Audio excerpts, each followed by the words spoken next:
Hi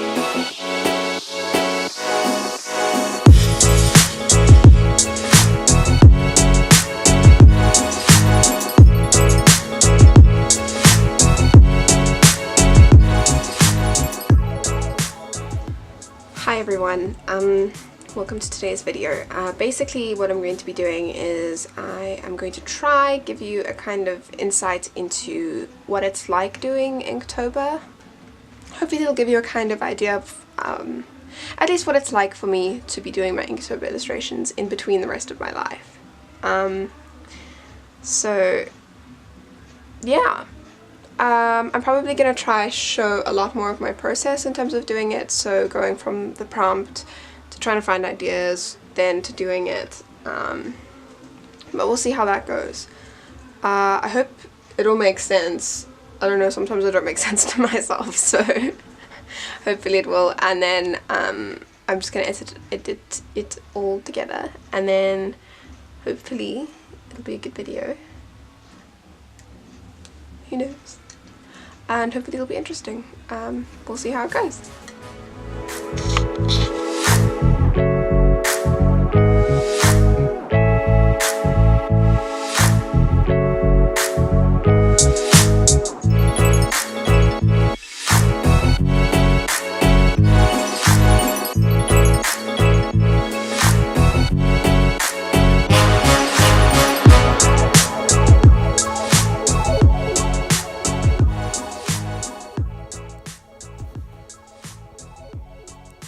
Okay, so my main starting point after tea and cats is cleaning up or setting up my workspace. So I generally have a lot of stuff on my desk from the day before, from drawing, from working, from walking into my room and just dumping stuff on my desk. So I kind of just pack everything away and then I set up my computer so that I can get to work. It took about 20 minutes, if that, just to pack everything up and find my desk again. And then after that's done, I kind of troll through Pinterest just to see kind of what I need and what I'm looking for in terms of inspiration and getting ideas. So basically I just look through pins. So I kind of start out with illustration pins, seeing what's on my feed, then searching for specific illustrations or specific words or specific things to help me with that prompt, so that I can kind of gather all my ideas and figure out what it is that I'm doing for the day. So for this one was fierce. I basically just typed in like fierce illustrations or fierce woman or fierce quotes, and then I kind of just got an all-round idea of what it was that I'm doing. So after some scrolling through Pinterest, I basically found a couple images that I like, because today's theme is fierce, so I kind of like this one. It's very much in line with my style, so that one was kind of cool. And then I also found this one here, which was awesome because they incorporated the text with the image, and then I kind of went on a hunt for some quotes, and I basically found, where are my board? Come on. I'm just going to find, here we go. I basically found these two quotes which I think are kind of cool. So, well-behaved women really make history, and a girl should be two things, who and what she wants. So I'm basically going to go with that idea, and then I think I'm going to do a self-portrait for today's theme. So I'm thinking of doing this picture of me, but I'm not 100% sure. There are some other ones like this one of me, which I think is quite cool. It was taken by a friend of mine for a photography class. So I'm either going to use this one here or this one here. I haven't quite decided yet, but I think that's where I'm going to go with it, and then have this quote somewhere in the background. But we'll see what happens. And then it's time to actually get into the drawing of my Inktober drawing. So it's pretty much the same drawing process that I use to do anything. I just chose my photograph because this one's from reference. It's easier to do a self-portrait from reference, I find, but I mean, if you don't, you do you. But if you're struggling with self-portraits, definitely use reference, or even better, get out a mirror and do it like that. But yeah, I'm just using a picture because there was a specific pose that I wanted. So I chose the one with the pursy lips, which you'll see here, and then basically I just sketched it out in pencil, and I redo the sketch. I think I start out and then I look like like those aliens from Alien with the super long back of the head. Kind of ended up like that. So then I erased the whole thing and tried again.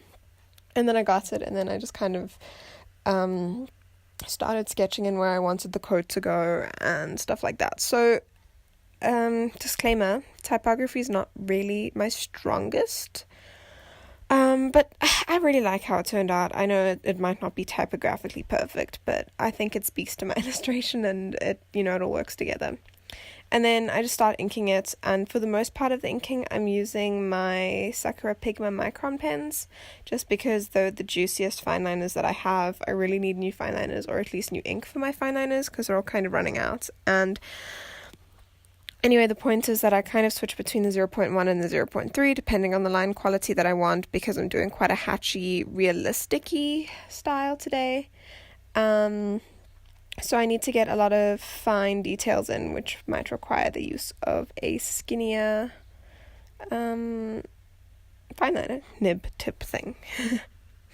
And then here what I'm doing is I'm just making sure that I know what I'm doing with the top line of text, and then I'm going around it because I want this to be, the text here to be white, and the actual fine liner part of it to be like going around it. So I had to make sure that I knew where it was going to go, because I didn't really want to squish it in.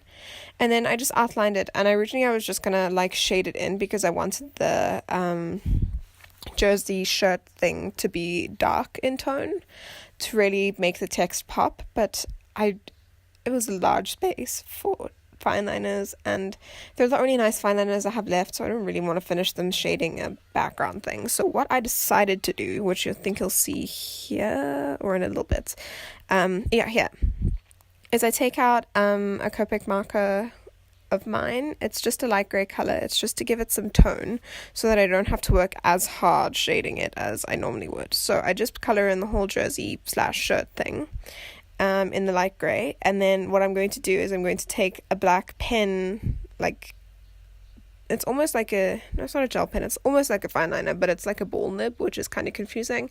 But basically I didn't use it before the Copic markers because it's not bleed proof, so the ink would have smudged, but I'm less precious about this pen. It's easier to get, it's whatever, so I just use it to kind of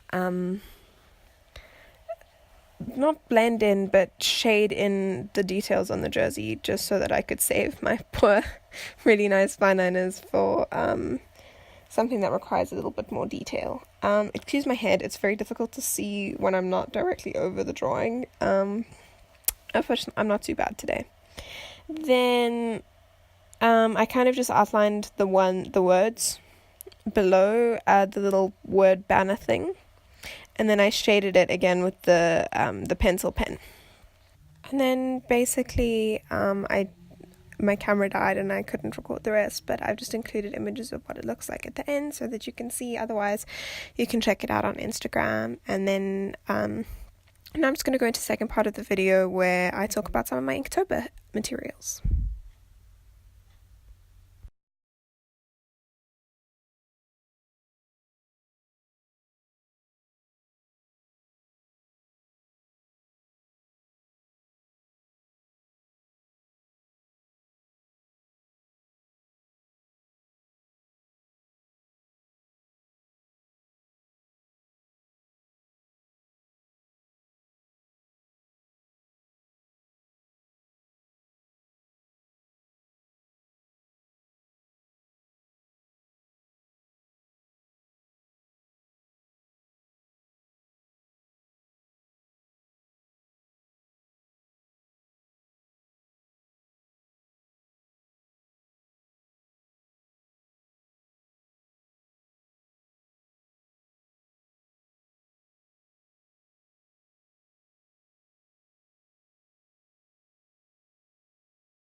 and these are most basically what I use for all of my ink washes, for all of the stuff that I've done on watercolor paper.